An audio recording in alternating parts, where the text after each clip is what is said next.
¿Has visto alguna vez el poder de Dios manifestarse de una manera tan concreta que incluso los incrédulos quedaron sin palabras? ¿Cómo reaccionarías si un alcalde corrupto ordenara la demolición de tu templo y segundos antes de la destrucción, los mismos cielos se abrieran con furia para defender la casa de Dios? ¿Qué pasaría si la autoridad humana fuera humillada por la autoridad divina ante los ojos de toda una comunidad? Mi nombre es Santiago y soy el líder de una pequeña congregación en el humilde barrio de Las Flores, en Culiacán, México. Nuestra iglesia no era grande, no teníamos un edificio lujoso, un sistema de sonido sofisticado, bancas tapizadas ni aire acondicionado. Era una construcción sencilla, hecha de bloques de concreto sin revocar, con techo de zinc corrugado, piso de cemento pulido y sillas de plástico donadas. Pero para nosotros, ese lugar era sagrado. Era el único refugio espiritual en medio de la pobreza, la violencia y el abandono que caracterizaban nuestro barrio. Éramos pocos, unas 50 personas en los servicios más concurridos. Pero la fe era inmensa. Allí, vidas se transformaron, familias se reconstruyeron, jóvenes fueron rescatados de las drogas y mujeres encontraron consuelo tras la violencia doméstica. Ese humilde templo era un faro de esperanza donde todas las demás luces parecían haberse apagado. Pero teníamos un enemigo poderoso, el alcalde de la ciudad, un hombre arrogante y corrupto, profundamente perturbado por la influencia que nuestra pequeña iglesia ejercía en la comunidad. Veía nuestra fe no como una expresión legítima de culto, sino como una amenaza a su autoridad política. Para él, cualquier voz que no se sometiera a su poder debía ser silenciada. Y eso es exactamente lo que intentó hacer: silenciarnos demoliendo nuestro templo. Lo que él no sabía, y nosotros mismos lo dudábamos a veces, era que ese templo no era solo nuestro, pertenecía a Dios. Y cuando alguien toca lo que pertenece a Dios, no está desafiando a los hombres, está desafiando al Creador mismo. Y cuando Dios decide manifestarse, no necesita ejércitos, abogados ni influencia política. Solo necesita controlar los elementos de la naturaleza que Él mismo creó. Y eso fue exactamente lo que hizo: enviar una tormenta tan poderosa, tan precisa, tan sobrenatural, que incluso los escépticos más convencidos tuvieron que reconocer: no fue casualidad, fue intervención divina. Si te está gustando esta increíble historia, deja un me gusta y suscríbete al canal para que no te pierdas otros testimonios que te llegarán al corazón. Antes de que todo se derrumbara y luego fuera preservado sobrenaturalmente, nuestra vida como congregación estuvo marcada por desafíos constantes. La colonia Las Flores, ubicada a las afueras de Culiacán, era una de las zonas más vulnerables de la ciudad. Las calles eran de terracería, llenas de baches que se convertían en lodo durante la temporada de lluvias. La mayoría de las casas eran construcciones precarias, con paredes de triple A, techos improvisados y sin plomería adecuada. La violencia del narcotráfico era constante: tiroteos nocturnos, jóvenes reclutados para el crimen, familias destrozadas por la pérdida de hijos. En este contexto de desesperación, nuestra iglesia surgió como la respuesta de Dios al clamor de ese pueblo olvidado. Comenzamos reuniéndonos bajo un árbol, luego en casas prestadas, hasta que, con mucho esfuerzo colectivo y modestas contribuciones, logramos comprar un pequeño terreno y construir el templo. Cada bloque colocado con oración, cada pared erigida con sacrificio. El templo funcionaba no solo como lugar de culto, sino también como centro comunitario. Entre semana ofrecía tutorías extraescolares para niños, talleres vocacionales para jóvenes, un grupo de apoyo para mujeres y distribuía canastas de alimentos básicos a familias en extrema pobreza. Ese sencillo espacio se convirtió en el corazón de la comunidad y precisamente por eso también se convirtió en blanco de persecución política. El alcalde, Rodrigo Salazar, era conocido por su arrogancia, corrupción y afán de control absoluto. No toleraba ninguna fuerza social que no estuviera bajo su control. Y nuestra iglesia, con su creciente influencia en la comunidad, representaba precisamente eso: una voz independiente, una autoridad moral que no se doblegaba ante sus intereses políticos. Salazar había intentado cooptarnos varias veces, ofreciéndonos apoyo a cambio de que yo como líder instruyera a la congregación a votar por él y sus aliados. Me negué cada vez, y cada negativa avivó su odio contra nosotros, hasta que decidió destruirnos literalmente. Soy Santiago, líder de la congregación Las Flores, pastor de un rebaño pequeño pero fiel. Mi mayor virtud, y lo digo no con orgullo sino con gratitud a Dios, fue mi inquebrantable fidelidad a la congregación y a la palabra. No era el predicador más elocuente, carecía de formación teológica formal, no dominaba la teología sistemática ni la hermenéutica avanzada, pero conocía la voz de Dios y estaba dispuesto a seguir su guía incluso cuando eso implicaba confrontar a los poderes establecidos. Dediqué mi vida a esa congregación. Trabajaba como carpintero durante el día para mantener a mi familia y servía como pastor voluntario. Visitaba a los enfermos, aconsejaba a los afligidos, oraba por los desesperados y enterraba a los muertos. Esas personas eran más que miembros de la iglesia, eran mi familia espiritual. Pero mi mayor debilidad era el miedo a enfrentarme al poder secular. Cuando Salazar empezó a amenazar con cerrar la iglesia, una parte de mí quería ceder, negociar, encontrar un punto medio que evitara un conflicto directo. Temía la violencia que pudiera ordenar. Temía por la seguridad de las familias que asistían a la iglesia. Temía que mi firmeza costara vidas inocentes. Además, me costaba creer que a Dios realmente le interesara intervenir en una disputa tan insignificante. Somos solo una congregación pobre en un barrio olvidado, pensé. ¿Por qué intervendría Dios aquí? Tiene asuntos mucho más importantes que atender.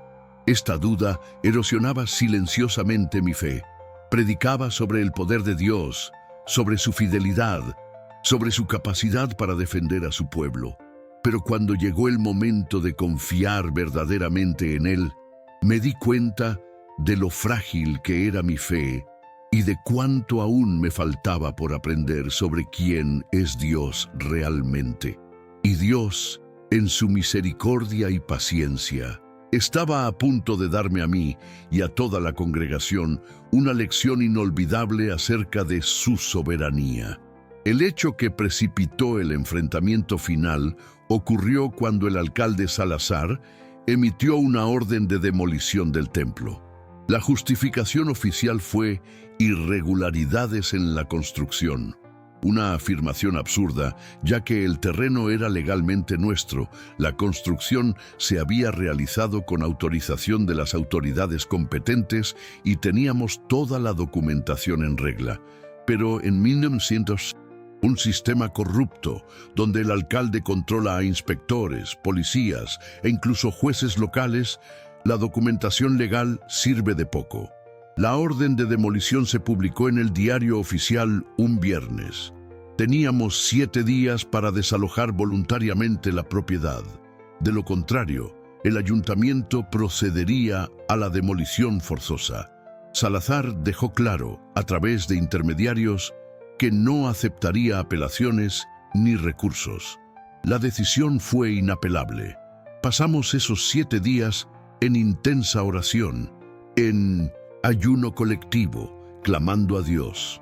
Buscamos ayuda legal, pero todos los abogados que consultamos dijeron lo mismo. Contra el alcalde de Culiacán no tienen ninguna posibilidad. Él lo controla todo. Intentamos movilizar a la prensa, pero ningún medio local se atrevió a cubrir el caso. Lo siento, pastor, pero no podemos enemistarnos con el ayuntamiento.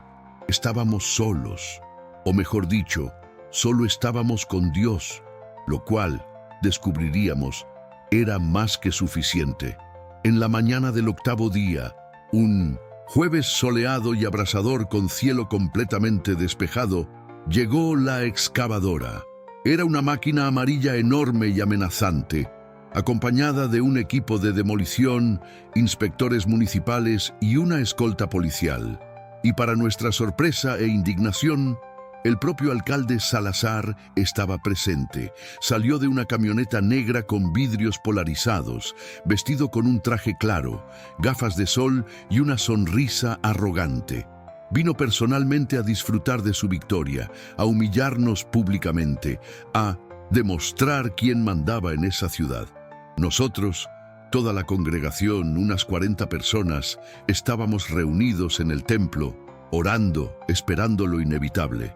Los niños lloraban, las mujeres oraban en voz alta, los hombres intentaban ser fuertes, pero sus ojos delataban su desesperación. Y yo, desde el púlpito improvisado, miré esos rostros y me pregunté, Dios, ¿dónde estás? ¿Vas a permitir que esto suceda? Mientras el rugido del motor del tractor resonaba afuera, el pánico comenzó a instalarse dentro del templo. Se oían las voces de los inspectores, las órdenes que se daban, los fuertes pasos de la policía alrededor del edificio. Alguien golpeó con fuerza la puerta. ¡Última oportunidad! ¡Salgan ya o empezaremos la demolición con ustedes dentro! Los niños gritaban. Algunas madres los recogieron, listas para irse. Algunos hombres ya se levantaban, resignados a la derrota. El ambiente era como un funeral anticipado. Estábamos a punto de presenciar la muerte simbólica de todo, lo que habíamos construido con tanto sacrificio. Miré a los hermanos y vi la desesperación grabada en sus ojos. No era solo la pérdida física del edificio, era el sentimiento de abandono, la pregunta tácita pero clamorosa. ¿Se ha olvidado Dios de nosotros? Tenía el corazón roto. Anhelaba palabras de fe, consuelo y seguridad, pero solo sentía impotencia. Como líder, se suponía que debía proteger a ese rebaño. Pero ¿qué podía hacer contra tractores, policías armados y un alcalde corrupto? Fue entonces cuando algo dentro de mí se quebró. No fue una desesperación paralizante, fue una rendición total. Caí de rodillas allí mismo frente a todos y en lugar de ofrecer una oración teológica elaborada, simplemente grité desde lo más profundo de mi alma: Señor, si este lugar es tuyo, y sé que lo es, eres nuestro único refugio. No tengo nada más que ofrecer, ni más estrategias, ni más recursos humanos. Pero tú tienes todo el poder. Muéstrale a este hombre que eres el verdadero dueño. Muéstrale que ninguna autoridad humana puede oponerse a tu voluntad. Fue una oración de rendición absoluta, reconociendo que nuestra única defensa no estaba en los abogados, en las leyes, en la protección política, estaba en el poder de Dios. Y mientras estaba orando, algo extraordinario comenzó a suceder. Mientras todavía estaba de rodillas, otros comenzaron a unirse en ferviente oración. Ya no eran oraciones tímidas, susurradas con miedo. Eran gritos fuertes, desesperados y sinceros. Personas que nunca habían orado en voz alta en su vida clamaban a Dios, no con elocuencia, sino con brutal sinceridad. Dios, el Señor prometió que sería nuestro refugio. Cumple tu promesa. Señor, muéstrale a este hombre que eres más grande que cualquier alcalde. Padre, no dejes que se burlen de tu nombre. No dejes que digan que quienes confían en ti están abandonados. Fue como si, al borde de la destrucción total, todas las barreras religiosas, todas las formalidades, todas las pretensiones, hubieran caído. Solo quedaba una fe cruda, desnuda y desesperada, esa fe que mueve montañas porque no tiene nada que perder. Sentí un cambio en la atmósfera espiritual del templo.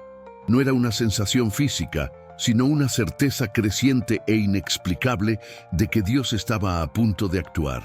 No sabía cómo, no sabía cuándo, pero sentí que había escuchado nuestro clamor. Afuera, oí el motor del tractor acelerando. El operador estaba preparando la máquina para el primer ataque.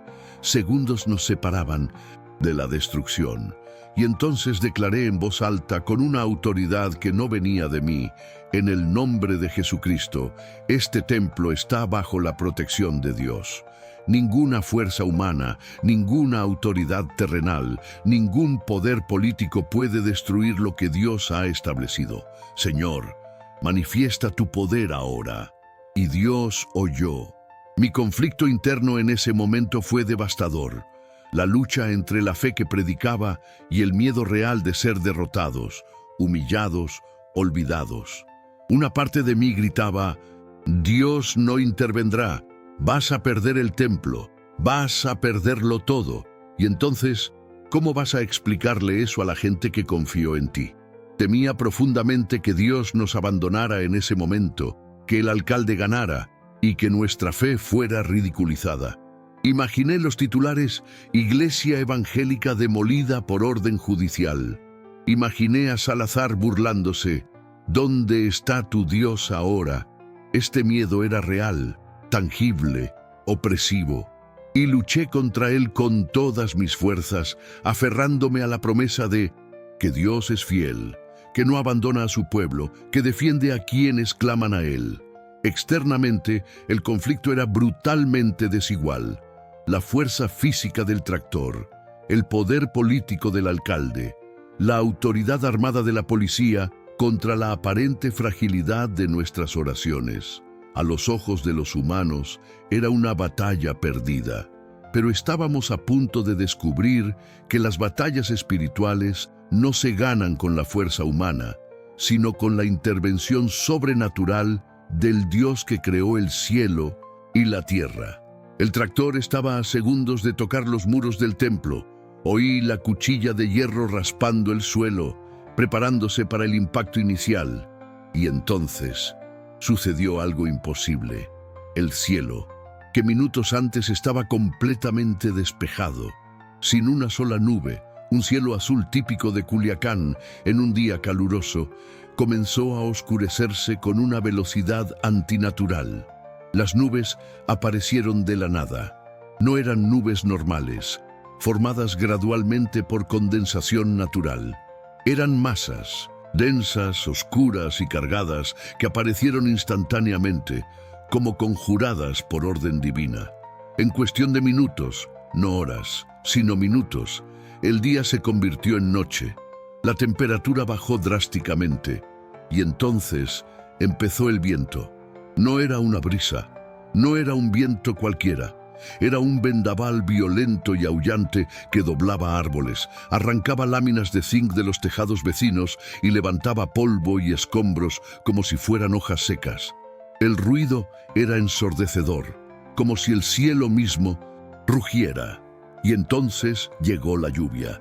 No fue un aguacero gradual, fue un diluvio instantáneo y torrencial que cayó con una fuerza brutal, como si alguien hubiera abierto de repente las compuertas del cielo. Afuera oímos gritos. El alcalde Salazar, quien segundos antes se mostraba confiado y sonriente, ahora gritaba órdenes desesperadas. Los inspectores corrieron a sus autos. Los policías buscaron refugio. El conductor del tractor abandonó la máquina y huyó, pero la tormenta no daba señales de amainar. Los rayos surcaban el cielo con una frecuencia aterradora, cayendo peligrosamente cerca. El viento era tan fuerte que derribó 3 árboles en la misma calle. Uno de ellos cayó, bloqueando la salida de los vehículos del ayuntamiento. El tractor, aquella imponente máquina que segundos antes había sido símbolo de la inevitable destrucción, empezó a hundirse en el lodo que se había formado al instante. Las ruedas giraban, pero la máquina no se movía. Estaba completamente atascada, sin energía, inmovilizada.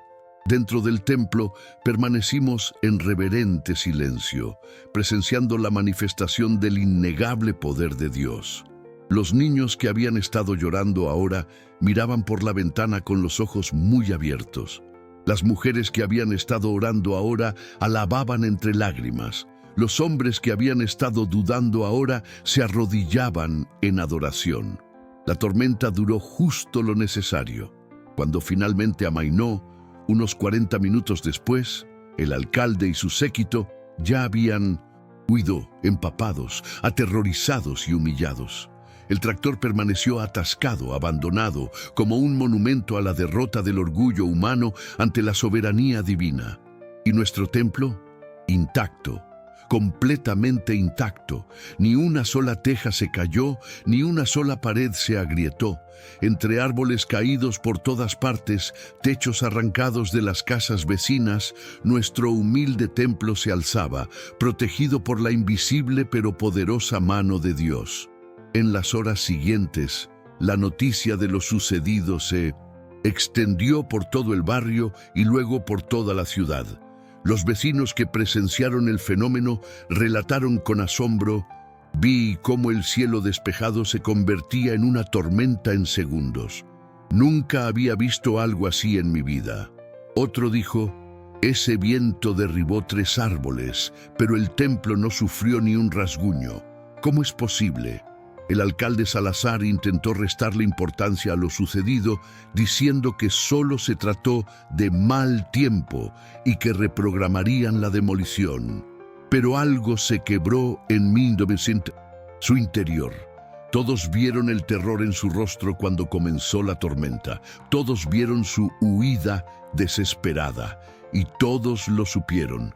No fue un fenómeno natural, fue una manifestación sobrenatural. En los meses siguientes, la orden de demolición fue misteriosamente archivada. Salazar nunca volvió a mencionar el asunto y en las siguientes elecciones no fue reelegido. La comunidad de Las Flores y sus alrededores votaron abrumadoramente en su contra. Pero lo más importante no fue la derrota política del alcalde, fue la transformación de la comunidad. Personas que nunca habían pisado una iglesia comenzaron a asistir a los servicios religiosos diciendo: quiero conocer al Dios que te defiende así. La congregación creció. La iglesia, que estaba casi destruida, se convirtió en un referente espiritual no solo para el barrio, sino para toda la ciudad.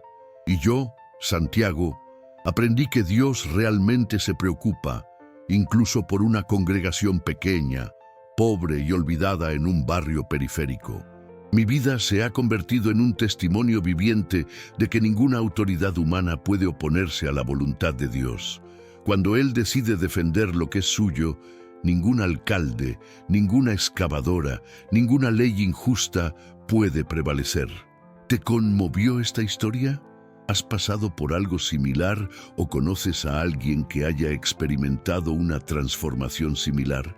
Cuéntanoslo en los comentarios. Y si aún no le has dado me gusta al video, dale me gusta y suscríbete al canal para ver más. Testimonios que te cambiaron la vida. Mi historia es un testimonio del hecho de que Dios defiende a sus hijos y su obra con poder soberano y manifestaciones innegables. El poder de Dios se manifiesta cuando el hombre se pone en su lugar, cuando la arrogancia humana desafía la autoridad divina. Y cuando Dios actúa, no hay duda de quién tiene el control. Aprendí que Dios no necesita recursos humanos, influencia política, poder económico ni fuerza militar para defender lo que es suyo. Simplemente ordena a los elementos que Él mismo creó: viento, lluvia, relámpagos, y lo imposible sucede. Aprendí que nuestra debilidad no es un obstáculo para Dios. Al contrario, es precisamente en nuestra total fragilidad que su poder se manifiesta con mayor gloria. Cuando ya no tenemos nada en qué confiar, cuando todos los recursos humanos se agotan, es cuando Dios actúa con mayor poder. Aprendí que a Dios le importan las cosas pequeñas. Una congregación pobre, un templo humilde, un barrio olvidado. Para él ninguna causa es demasiado pequeña. Si es suya, la defiende. Si es su obra, la protege. Si es su pueblo, interviene. Si hoy enfrentas ataques contra tu iglesia, tu ministerio, tu familia o tu vida, recuerda esto: no estás solo. El Dios que envió una tormenta para defender un humilde templo en Culiacán es el mismo Dios que está contigo ahora. No importa cuán poderoso sea tu enemigo, no importa cuán imposible parezca la situación, no importa cuántas puertas se cierren, cuántos recursos se hayan agotado, cuántas personas te hayan abandonado. Si Dios está contigo, ninguna fuerza en el cielo, en la tierra o debajo de la tierra podrá prevalecer contra ti. Hoy, años después, cada vez que miro nuestro templo, recuerdo aquella mañana. Recuerdo el tractor atascado en el lodo, incapaz de cumplir su misión destructiva. Recuerdo al alcalde huyendo despavorido.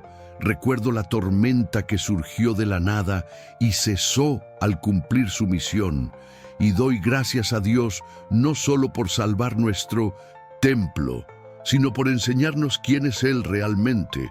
No un Dios lejano y teórico que solo escucha oraciones, sino un Dios presente, activo y poderoso, que interviene en la historia, que manda sobre la naturaleza, que humilla a los arrogantes y defiende a los suyos. El tractor sigue ahí, oxidado, en el terreno junto al templo. Nadie lo ha retirado jamás.